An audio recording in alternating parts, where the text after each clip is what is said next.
Assalaamu calaykum waraxmatullaahi wabarakaatu. Waa maalin kale iyo cunto cusub waan idila wadaagi doono. Maanta waxaan hayaa oo aan idila wadaagi doonaa fuul iyo qaabka aynu inagu ama Soomaalida u samaysto. Fuul Suudaani wuu jiraa. Hadda waxaan soo qaatay digsigii ama weelkii aan ku kari lahaa fuulka.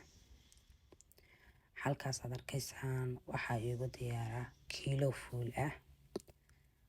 Waa aan soo meedhay. Marka hore horta waa aad soo haadinaysaa, waanaad soo meedhaysaa.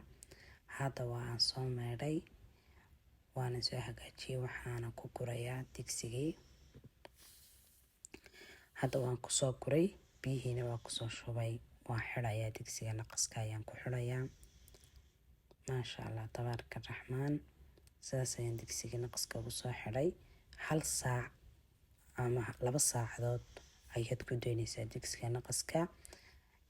Gebigiisaba 2 saacadood ama 1 saacad ku daysay wuxuu kaga dhigayaa wax burburan.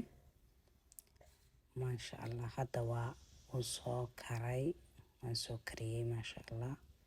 Waanigaa ka soo furay. Sidaas ayuu diyaar ku yahay. aad iyo aad buu jilcan yahay. Maasha Allah, tabaaraka raxmaan. Maasha Allah, tabaaraka raxmaan. Sidaas ayaan noogu soo diyaariyey, waana inoogu soo diyaarsay. Hadda halkan waxay noogu jirtaa basashii. Waa aan soo shiilay, aad baan soo shiilay. Basashu waa 1 kiilo iyo badh.